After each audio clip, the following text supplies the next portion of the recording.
There's something unique about people who grew up in the 1960s.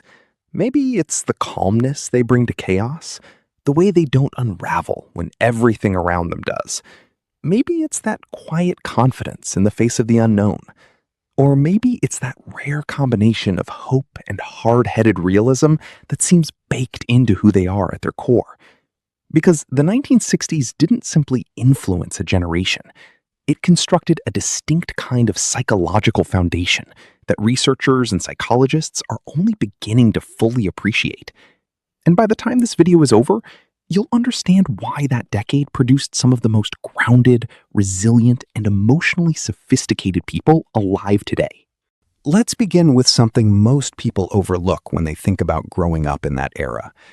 Imagine being 6 years old, and every single school morning, your teacher blows a whistle, and the whole class scrambles under their desks, heads down, hands clasped behind your neck, waiting out an imaginary nuclear strike. Duck and cover drills. You didn't need to fully grasp what nuclear war meant to feel the weight of it. You understood enough. You knew that somewhere out in the world, there were weapons capable of erasing everything. That the life your parents had carefully built could disappear in a blinding instant. And you probably suspected, even then, that your wooden desk wasn't much of a shield against any of it. But here's the thing. This wasn't trauma in the conventional sense. It was something far more complex. It taught children to hold two completely opposing realities at once. The world might not exist tomorrow, and your book report is still due on Friday. Psychologists refer to this as productive cognitive dissonance. For kids growing up in the 60s, it was just another morning. What's striking is what this environment actually produced.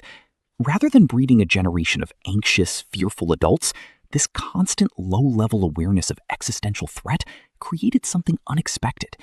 People with a remarkably healthy relationship with uncertainty. When you've rehearsed for the end of the world before you've lost your first tooth, ordinary problems simply don't carry the same weight. A layoff? It's not nuclear war. A difficult relationship? The planet is still turning. These children absorbed something without ever being taught it directly, that panicking over things outside your control is a waste of the time you actually have. Researchers today recognize this as a kind of psychological triage, a deeply ingrained ability to distinguish between what deserves your energy and what doesn't. They didn't read that in any book. They lived it. Now let's talk about a Sunday night in February of 1964. Your whole family is crowded around the television set when 4 young men from Liverpool walk onto the Ed Sullivan stage. The audience is screaming so loudly, the music is almost buried underneath it. Your older sister looks like she might faint. Your parents look genuinely unsettled. But you're watching something you don't yet have the language to describe. You're watching a cultural earthquake begin in real time. The Beatles weren't just a musical phenomenon. They were proof of concept for an entire generation. Proof that the world could change overnight. That 4 ordinary young men could walk onto a stage and make everything that came before them feel suddenly old. That what seemed permanent and unshakable could become irrelevant in the span of a single broadcast. This left a deep mark, and not just in the form of haircuts and record collections. Kids who grew up in the 60s developed an early understanding that transformation isn't always gradual. It can be sudden, total, and irreversible. That awareness grew into adults who aren't rattled by disruption the way many others are. They'd already watched entire cultural landscapes shift under their feet and come out the other side. But that same decade also delivered grief on a national scale. JFK, Martin Luther King Jr., Bobby Kennedy, all within 5 years. Children watched their heroes die on live television. They learned that progress doesn't move in a straight line, that the people fighting for something better don't always get to see it arrive. Hope and heartbreak, they discovered, tend to live in the same house. That combination, genuine belief in the possibility of change, alongside a clear-eyed awareness of how much it can cost, shaped a very particular kind of person. Not a cynic, not a naive dreamer, something more durable than either. Someone who can hope without being reckless about it. That kind of wisdom doesn't come cheap, and this generation paid for it early. Let's bring it down to something smaller and more personal. You're 8 years old, and your mother drops a few coins into your palm and sends you to the corner store by yourself. You walk there alone, pick out what you need, hand over the money, and count your change on the way back. This was completely routine, not a milestone, just a Tuesday. Children in the 60s handled real money, not a swipe of a card or a number on a screen. Actual coins with weight to them. Actual bills you could fold up and tuck into your pocket. And you felt it when it was gone, because you could see it leaving your hand in real time. That physical relationship with currency did something important. It made the concept of cause and effect concrete in a way no lesson ever could. Spend these coins now, and they're gone. Hold on to them, and they grow. There was no abstraction buffering you from that reality. What researchers now call financial executive function, the capacity to delay gratification and genuinely understand what things cost, wasn't something these kids were taught in a classroom. It was something they felt in their hands every time they made a transaction. And the independence didn't start and stop at the corner store. Picture a 6 or 7-year-old walking to school alone every morning. No parent a few steps behind, no adult tracking from a distance. Just a kid, books tucked under one arm, navigating a familiar route through the neighborhood. You cross the street at the right spot. You give the house with the aggressive dog a wide berth. You wave to the woman who's always watering her garden. You meet up with the kids from the next block and walk the rest of the way together. That daily commute was never just about getting from one place to another. It was an education in itself. You learned to read your surroundings, to notice when something was off, to build mental maps not just of streets and intersections, but of people. Who was safe, who wasn't, which shortcuts were worth taking, which weren't. Neuroscience has since confirmed what those kids were doing every morning without knowing it. Autonomous navigation in childhood builds spatial reasoning, risk assessment, and self-reliance in ways that being ferried everywhere simply cannot replicate. Now, let's talk about getting hurt, because you definitely did. You flew down a hill on your banana seat bicycle and crashed. You fell out of a tree. You burned your fingers on a chemistry set that would never survive a modern safety review. You caught a baseball with your face. And when you came home with blood on your knees or a bruise forming on your shin, your parents looked you over and told you something that would sound almost callous today. You're fine. Go back outside. There was a kind of trust embedded in that response, a belief that you could handle discomfort, that a scraped knee wasn't a catastrophe, that shielding a child from every bump and bruise might actually do more damage than the bumps and bruises themselves.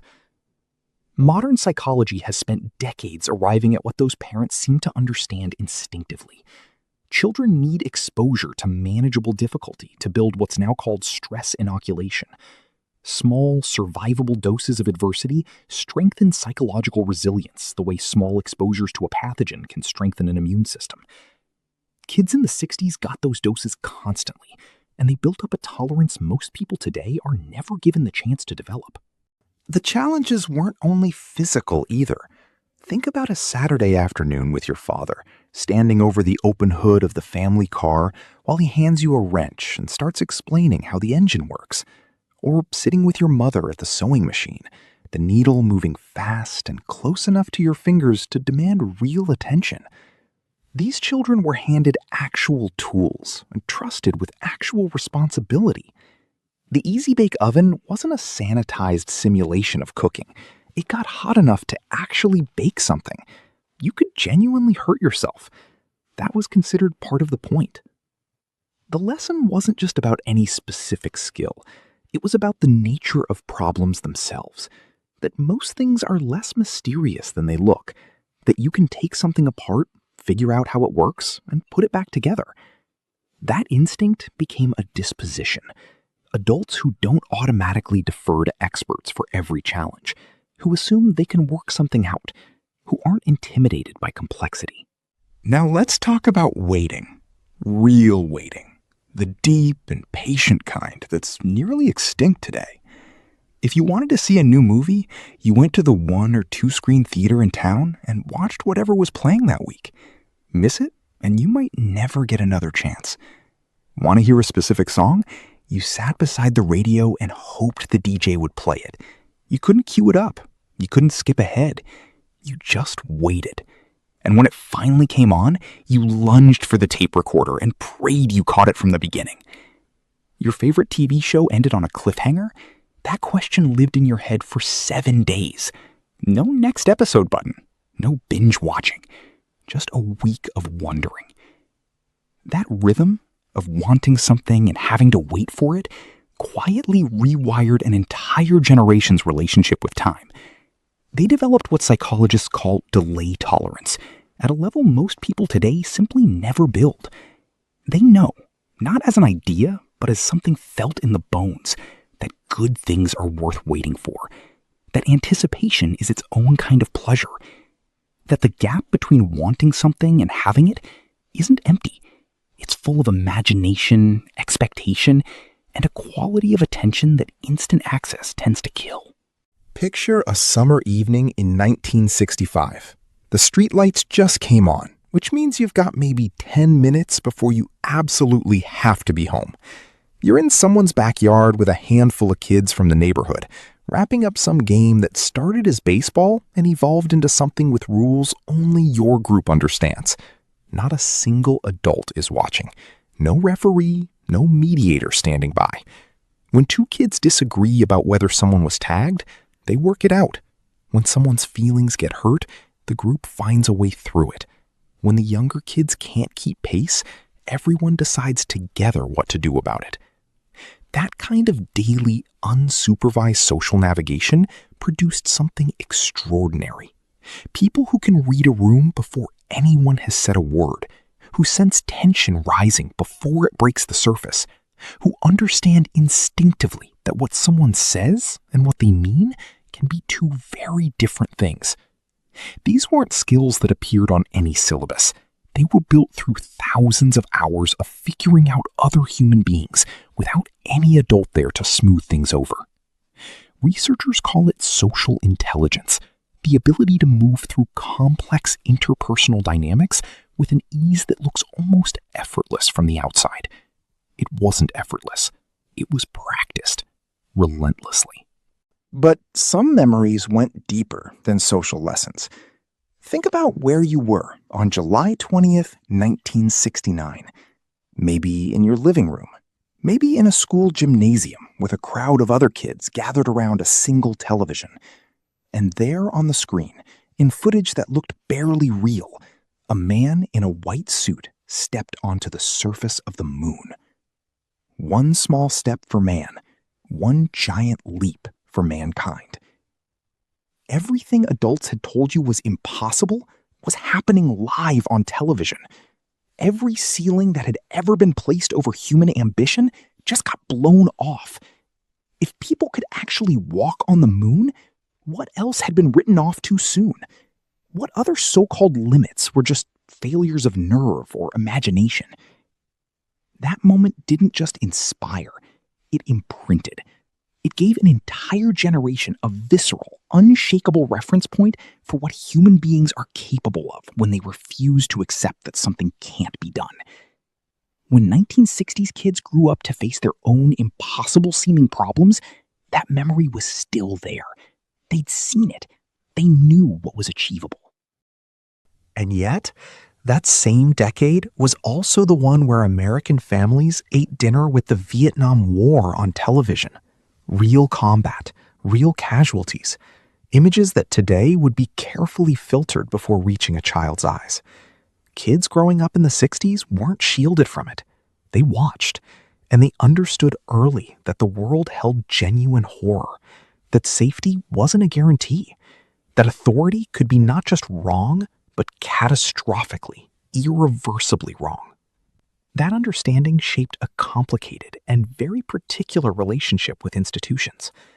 These are people who respect demonstrated competence far more than titles or credentials, who follow leaders who earn their trust rather than simply claiming it, who learned young that questioning the people in charge isn't defiance. Sometimes it's the most responsible thing you can do. And yet, despite everything stacked against optimism, despite the assassinations and the war footage and the morning drills under the desk, there's something almost stubborn about the hope that people from this generation carry. Because they also remember watching the March on Washington.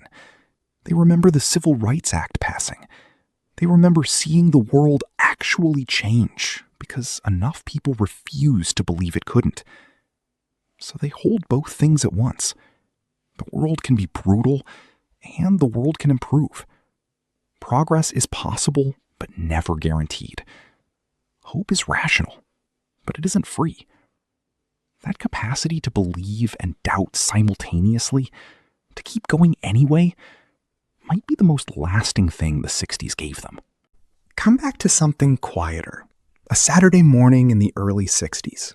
You've watched cartoons for a couple of hours, and then the programming runs out. The station goes to something dull or signs off entirely. And suddenly, there's just time. Unscheduled, unstructured, with no algorithm waiting to fill it. So you go outside, you knock on a friend's door, you wander down to the creek, you build something out of scrap wood. You lie in the yard and find shapes in the clouds until you're bored enough to invent something new.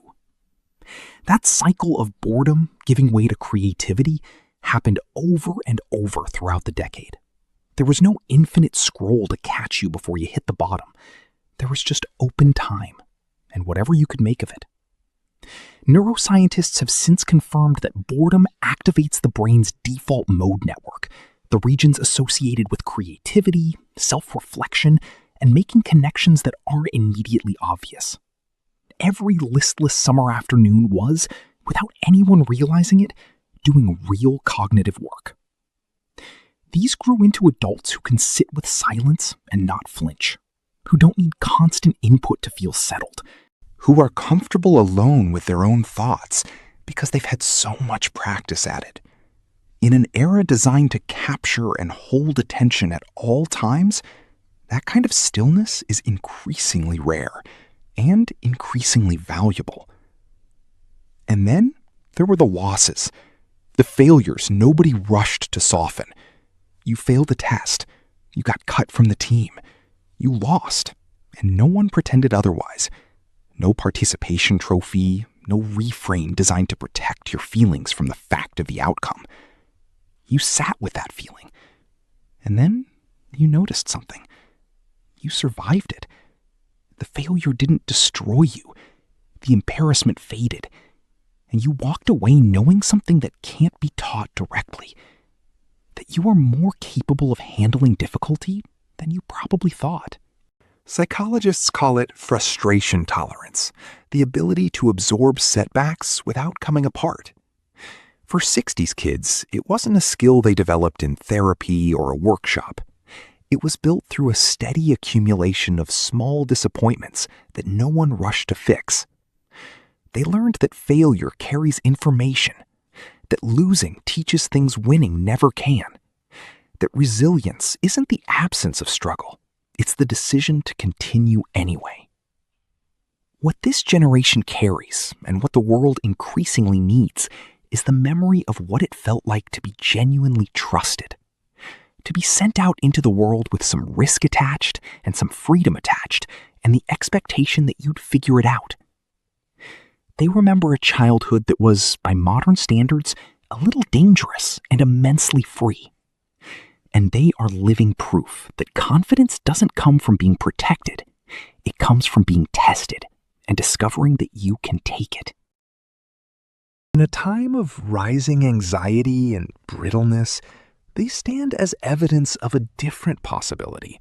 Not a flawless one, not one without real costs, but one that produced people capable of weathering genuine storms, of adapting, of holding on to hope without being foolish about it. They grew up in a decade of moon landings and political murders, of radical cultural transformation and nuclear-era dread, of hard-won progress and devastating loss. And somehow, maybe because of all of it, rather than in spite of it, they learned how to hold the whole thing. The hope alongside the horror, the joy alongside the grief, the belief that things can get better, and the understanding that they might not. That is the psychology of people who grew up in the 1960s, and it's a psychology worth understanding far more than we currently do.